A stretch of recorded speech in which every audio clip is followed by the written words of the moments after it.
जय भोले की। जय भोले की। क्या नाम हुआ आपका महाराज जी? नाम क्या आपका महाराज जी? महाराज नाम ले क्या करोगे? अमृत पान चल रहा है महाराज जी, ये अमृत पान चल रहा है।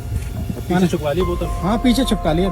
क्या आप सोच सकते हैं कि भारत के सबसे पवित्र मंदिरों में से एक ओंकारेश्वर, जहां हर सुबह हर हर महादेव की गूंज आत्मा को कंपा देती है, उसी जगह पर कोई साधु नहीं बल्कि एक खूंखार आतंकी बैठा हो? जी हाँ, वही भगवा चोला, वही रुद्राक्ष की माला, लेकिन उसके अंदर छुपा है जहर। सोचिए, जिस प्रसाद को भक्त आशीर्वाद मानकर अपने माथे से लगाते हैं, अगर वही मौत का जहर बन जाए तो? ये कहानी कोई फिल्मी सीन नहीं, बल्कि एक ऐसा सच है जिसने पूरे देश की नींव हिलाने की कोशिश की। और यहीं आता है असली झटका। ये साधु कोई सन्यासी नहीं था, उसका नाम था तनवीर अहमद, जो पाकिस्तान से भेजा गया था भारत की आत्मा को चोट पहुंचाने। अब सवाल उठता है, उसने ये सब कैसे किया? इतने सख्त सुरक्षा इंतजामों के बावजूद वो मंदिर की चौखट तक कैसे पहुंचा? और सबसे डरावना सवाल, अगर ये प्लान कामयाब हो जाता तो क्या होता? आज इस वीडियो में मैं आपको वो राज बताने वाला हूं जो अब तक सिर्फ खुफिया एजेंसियों की फाइलों में छुपा था। एक ऐसी सच्चाई जो आपको आखिरी सेकंड तक बांध कर रखेगी। तो तैयार हो जाइए, क्योंकि जो आप सुनने वाले हैं वो न सिर्फ आपकी आंखें खोलेगा, बल्कि आपको मजबूर कर देगा ये सोचने पर कि क्या हम सच में सुरक्षित हैं। फटाफट कमेंट करके बताइए कि आप ये वीडियो भारत के किस शहर या गांव से देख रहे हैं, ताकि हमें भी पता चले हमारी आवाज कहां कहां तक पहुंच रही है। और हाँ, चैनल को सब्सक्राइब जरूर करें, ताकि आपको हर बड़ी और ट्रेंडिंग न्यूज सबसे पहले मिलती रहे। क्या आपने कभी ओंकारेश्वर नगरी की सुबह देखी है? नर्मदा की लहरों में जब सूरज की पहली किरण पड़ती है तो लगता है मानो खुद भगवान शिव ने धरती पर अपना आश्रम बसा लिया हो। यहाँ की हर गली, हर पत्थर, हर मंदिर, सब महाकाल की भक्ति में डूबे हुए हैं। हर हर महादेव की गूंज यहाँ सिर्फ आवाज नहीं, आत्मा की पुकार बन जाती है। ओंकारेश्वर वो पवित्र जगह जहां आस्था सांस लेती है, जहां लोग अपने पाप धोने, मन की शांति पाने और मोक्ष की तलाश में आते हैं। मंदिर की घंटियां, दीपों की रोशनी और पंडितों की वेद मंत्रों की ध्वनि सब मिलकर एक ऐसा वातावरण रचते हैं जो आत्मा को भीतर तक छू जाता है। लेकिन सोचिए, अगर इसी दिव्यता के बीच, इसी आस्था के आंगन में बैठा हो कोई ऐसा जो सिर्फ भक्त का वेश धारण किए हुए है, लेकिन उसके मन में बस रहा है आतंक का जहर, जो साधु की चादर ओढ़कर महाकाल के चरणों में बैठा हो, लेकिन उसका असली उद्देश्य है इस भूमि को लहूलुहान करना। रूह कांप जाती है ये सोचकर कि आस्था के मंदिर में कोई एक ऐसा चेहरा भी छुपा हो सकता है जो धर्म की आड़ में अधर्म का सबसे भयानक रूप ले चुका हो। आज की कहानी वहीं से शुरू होती है, ओंकारेश्वर की शांतता में छुपे तूफान की दास्तान से। ओंकारेश्वर मंदिर के मुख्य द्वार पर एक कोने में एक साधु रोज बैठा करता था। न खंडित भक्ति, न कोई दिखावा, चुपचाप जमीन पर बैठे हुए, कभी रुद्राक्ष की माला फेरता, कभी आंखें मूंदकर ध्यान में लीन होता। लोग आते, कोई प्रसाद रख जाता, कोई सिक्के डाल देता, कोई रोटियां दे जाता। बच्चे उसे बाबा जी कहकर प्रणाम करते, दुकानदार भी उसका आदर करते। हर रोज, हर सुबह वही चेहरा, वही संत भाव, वही भगवा चोला। लेकिन सोचिए, अगर वही चेहरा सिर्फ एक मुखौटा हो, वही भगवा वस्त्र सिर्फ एक छलावा, अगर वो झुका हुआ सिर हर बार दरवाजे पर बैठे हुए असल में हर श्रद्धालु की गिनती कर रहा हो। ये कोई आम साधु नहीं था, ये वो चेहरा था जो आंखों से भोलापन दिखाता था, लेकिन उसके मन में पल रहा था एक राष्ट्र विरोधी मिशन। एक ऐसा मिशन जो सैकड़ों लोगों की जिंदगियों को निगल सकता था। कहते हैं ना, सबसे बड़ा अपराध वही करता है जो सबसे शांत दिखाई देता है। उसका नाम कोई नहीं जानता था, उसका गांव कोई पूछता नहीं था, उसकी कहानी वो खुद ही कहता, सन्यास लिया है, अब सिर्फ भक्ति में जीना है। और हम सबने मान लिया, क्योंकि वो साधु था। लेकिन क्या होगा जब यही साधु निकलेगा एक खूंखार आतंकी, जिसका असली उद्देश्य सिर्फ ध्यान नहीं बल्कि दहशत फैलाना था? आज हम उसी नकली साधु की असली कहानी खोलने जा रहे हैं। पर यह तो बस शुरुआत है, जिसे सब बाबा कह रहे थे, जो रोज मंदिर के बाहर बैठकर प्रसाद ले रहा था, जो भिक्षा में मिले पैसों से खुद को त्यागी साबित कर रहा था। वो दरअसल था तनवीर अहमद। नाम सुनकर चौंकिए मत, क्योंकि तनवीर न कोई सन्यासी था, न कोई भक्त। वो था पाकिस्तान से संचालित एक खूनी मिशन का हिस्सा, एक स्लीपर सेल, जिसे भारत के सबसे पवित्र स्थलों में से एक पर तैनात किया गया था। तनवीर अंसारुल बांग्ला टीम का एक ट्रेंड आतंकवादी था, वही संगठन जिसका सीधा संबंध अलकायदा से है, वही अलकायदा जिसने 9 सितंबर 11 किया था, जिसने भारत को भी कई बार दहलाया है। तनवीर का मकसद क्या था? शस्त्र नहीं, बारूद नहीं, बल्कि प्रसाद में जहर। हाँ, मंदिर के प्रसाद में रसीन जैसा जहर मिलाकर सैकड़ों श्रद्धालुओं को मौत की नींद सुलाना। एक ऐसा प्लान जिससे सिर्फ लोगों की जान नहीं जाती, बल्कि भारत की आत्मा पर चोट की जाती।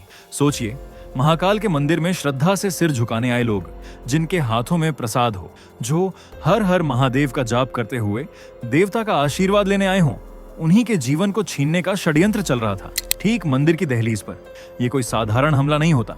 ये सिर्फ इंसानों पर नहीं बल्कि सनातन संस्कृति, हिंदू आस्था और भारत की धार्मिक सहिष्णुता पर हमला होता। तनवीर का मकसद सिर्फ कत्लेआम नहीं था, बल्कि एक ऐसा प्रोपेगेंडा फैलाना जिससे भारत की छवि अंतरराष्ट्रीय मंच पर बदनाम की जा सके। सोचिए, अगर यह साजिश कामयाब हो जाती तो विदेशी मीडिया यही कहता, Indian temple kills its own devotees through toxic prasadam. Social media पर चलती एक आग, is India safe for worship? और फिर इसी जहर में घुल जाता भारत का नाम, भारत की आस्था और हमारे मंदिरों की गरिमा। लेकिन शुक्र है, ये कहानी वहीं खत्म नहीं होती, क्योंकि भारत की जमीन पर जब भी कोई दुश्मन पैर रखता है तो हमारी खुफिया एजेंसियां उसकी रगों तक पहुंच जाती हैं, और यहीं से शुरू होता है ऑपरेशन सॉल्ट। हर साजिश की शुरुआत होती है एक दरार से। भारत की सुरक्षा चाहे जितनी भी मजबूत हो, दुश्मन हर बार एक नई चाल लेकर आता है। तनवीर अहमद की घुसपैठ कोई अचानक नहीं हुई थी। ये महीनों की प्लानिंग और ट्रेनिंग का नतीजा था। उसने अपनी यात्रा शुरू की बांग्लादेश की जमीन से, वहां से मालदा बॉर्डर को पार किया, एक ऐसी सीमा जहां कई बार पहचान छुपाना आसान होता है। बिना कोई दस्तावेज, बिना कोई पहचान, तनवीर भारत की जमीन पर था। शुरुआत में वो कोलकाता जैसे बड़े शहर में छुपा रहा, फिर धीरे धीरे उसने अपनी पहचान एक घूमंतु साधु के रूप में बनानी शुरू की। पुराने भगवा वस्त्र, एक फटी झोली, कुछ भजन और पूजा के मंत्र याद करके उसने साधु का मुखौटा ओढ़ लिया, और फिर वो पहुंचा ओंकारेश्वर। यहाँ उसने वही किया जो एक सच्चा साधु करता दिखता है, मंदिर के बाहर बैठना, भिक्षा लेना, भक्तों को आशीर्वाद देना। वो न किसी से बहस करता, न कोई सवाल उठाता। धीरे धीरे वो लोगों की नजरों में बाबा बन गया। यहाँ तक कि स्थानीय दुकानदारों ने भी उसे मदद देना शुरू कर दिया, और यहीं से शुरू हुआ असली खेल। वो भक्तों का भरोसा जीतने लगा। दुकानों के पीछे के कमरे तक उसकी पहुंच बन गई। मंदिर परिसर में घूमना, प्रसाद के क्षेत्र में बैठना, ये सब अब सामान्य हो गया। किसी को शक नहीं हुआ, क्योंकि हम सब ने मान लिया था जो भगवा पहनता है वो बुरा कैसे हो सकता है। यही सबसे खतरनाक खेल था, भरोसे का खेल, जिस भरोसे का फायदा उठाकर एक आतंकवादी हमारी आस्था की जड़ों तक पहुंच गया। पर तनवीर ये भूल गया था कि भारत की मिट्टी में सिर्फ श्रद्धा नहीं, सजगता भी है। तनवीर मंदिर के बाहर अपना जाल बुन रहा था, लेकिन दूसरी ओर एक और आंखें हर हरकत पर नजर रख रही थीं, भारत की खुफिया एजेंसी आईबी। मंदिर की शांतता में कुछ अजीब रेडियो फ्रीक्वेंसी रोज रात के समय एक्टिव हो रही थीं। ड्रोन सर्विलांस के जरिए जब मंदिर परिसर की गतिविधियां स्कैन की गईं, तो एजेंसियों ने देखा हर रात जब मंदिर बंद होता, एक सिग्नल एक्टिवेट होता। किसी ने ध्यान नहीं दिया, लेकिन आईबी ने वो पैटर्न पकड़ लिया। सिग्नल को ट्रैक किया गया और सामने आया एक स्पेसिफिक मोबाइल नंबर जो हर रात एक तय समय पर एक्टिव होता था। और सबसे चौंकाने वाली बात, वो कॉल भारत से नहीं, बांग्लादेश और फिर सीधे पाकिस्तान के लाहौर तक ट्रेस हो रही थी। यहीं से शुरू हुआ मिशन ऑपरेशन सॉल्ट, एक खुफिया मिशन जिसका मकसद था उस बाबा की असली पहचान उजागर करना, बिना किसी शोर के। आईबी ने भेजा अपना सबसे तेज दिमाग, एक महिला अधिकारी जिसने साध्वी का वेश धारण किया। उसका नाम रिकॉर्ड में दर्ज नहीं है, लेकिन उसकी बहादुरी की कहानी आज भी खुफिया गलियारों में गूंजती है। दिन में वो भक्तों संग पूजा करती, रुद्राक्ष की माला फेरती, दूसरी साध्वियों से घुलती मिलती, लेकिन रात होते ही वो बन जाती थी आईबी की आंखें और कान। उसने देखा कि तनवीर अक्सर प्रसाद वाले सेक्शन के पास मंडराता है, हर कोना मापता है, दुकानों के पीछे छुपकर कुछ करता है, और हर रात वही जगह से आता है रेडियो सिग्नल। उसने ध्यान से ट्रैक किया कि तनवीर एक खास दुकान के पीछे छुपी हुई एक छोटी जगह में घंटों बैठता है, न ध्यान न पूजा, बस इंतजार, जैसे किसी संदेश का। एक साध्वी की भेष में ये एजेंट बन चुकी थी तनवीर की परछाई। आईबी को हर अपडेट भेजा जा रहा था, और अब एजेंसियों को यकीन हो चला था ये आदमी सिर्फ साधु नहीं, बल्कि भारत के दिल में जहर घोलने आया दुश्मन है। लेकिन मिशन यहीं खत्म नहीं होता। तनवीर का प्लान था अगला कदम उठाने का, और आईबी तैयार थी उसे हर कदम पर काउंटर करने के लिए। जंग अब सड़कों से नहीं, मंदिर की सीढ़ियों से लड़ी जा रही थी। जैसे जैसे ऑपरेशन सॉल्ट गहराई पकड़ता गया, वैसे ही तनवीर की चालें और भी तेज होती गईं। एक दिन अचानक मंदिर परिसर में खबर फैली, बाबा की मां बीमार है, उन्हें अमृतसर जाना है। साधु के मुखौटे के पीछे छुपा यह आतंकी अब बना रहा था एक मासूम बेटे का किरदार। उसने उसी दुकानदार को पकड़ लिया जो महीनों से उसे रोटियां दे रहा था, जिसने कभी उसे कुछ सिक्के थमाए थे। अब उसी के सामने खड़ा था एक झूठी लाचारी की तस्वीर बनकर। माँ की तबीयत बहुत खराब है, कुछ मदद कर सकते हो? दुकानदार ने भी बगैर शक किए कुछ पैसे थमा दिए, लेकिन असल में माँ कहीं नहीं थी, ना अमृतसर में, ना किसी अस्पताल में। तनवीर का असली टारगेट था अटारी बॉर्डर, जहां से पाकिस्तान के ड्रोन छोटे छोटे पैकेट गिराते हैं जिनमें या तो हथियार होते हैं या जहर। आईबीएस मूवमेंट से बेखबर नहीं थी। साध्वी बनी महिला एजेंट ने तुरंत उसका पीछा शुरू कर दिया। तनवीर ट्रेन से उज्जैन से दिल्ली पहुंचा, वहां से बस ली और पहुंचा अमृतसर के पास एक गांव में। वो गांव जहां न उसका कोई रिश्तेदार था न कोई ठिकाना, लेकिन उसने एक मजदूर के घर में खुद को बीमार माँ के बेटे के रूप में पेश किया और कुछ दिनों तक वहीं छुपा रहा। इसी दौरान ड्रोन से गिराए गए एक पैकेट को उसने उठाया और उसे छुपा लिया अपनी रुद्राक्ष की माला में। वो माला जो अब तक भक्तों की नजर में आस्था की निशानी थी, अब एक घातक जहर का भंडार बन चुकी थी। आईबी की महिला अधिकारी अब उसकी परछाई बन चुकी थी। हर मोड़, हर स्टेशन, हर बस स्टैंड पर वो उसके ठीक पीछे थी। तनवीर को अंदाजा नहीं था कि जिस मौत को वो लेकर चल रहा है, वही मौत अब उसके लिए जाल बन चुकी है। दिल्ली, पुरानी दिल्ली, रेलवे स्टेशन, भीड़, भाग दौड़, हर तरफ अफरा तफरी। इसी भीड़ में खड़ा था तनवीर, एक आम मुसाफिर की तरह। गले में वही रुद्राक्ष की माला, कंधे पर झोली, आंखों में शांति का भ्रम। लेकिन उसी भीड़ में शामिल थीं आईबी की स्पेशल टीम और दिल्ली पुलिस की स्पेशल सेल।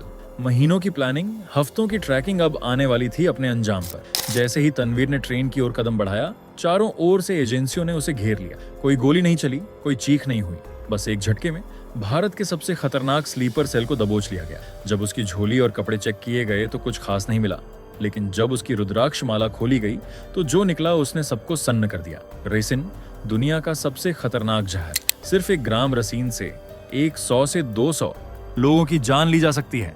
सोचिए, यही जहर अगर मंदिर के प्रसाद में मिला दिया जाता, महाकाल की नगरी में श्रद्धालु प्रसाद लेकर मंदिर से बाहर निकलते और वहीं तड़प तड़प कर दम तोड़ते। खबर अंतरराष्ट्रीय मीडिया में फैलती, toxic Prasad in Indian temple, mass deaths in Hindu shrine, India security under question. ये सिर्फ हत्या नहीं होती, ये होता भारत की आस्था का कत्ल, सनातन संस्कृति की छवि पर कालिक।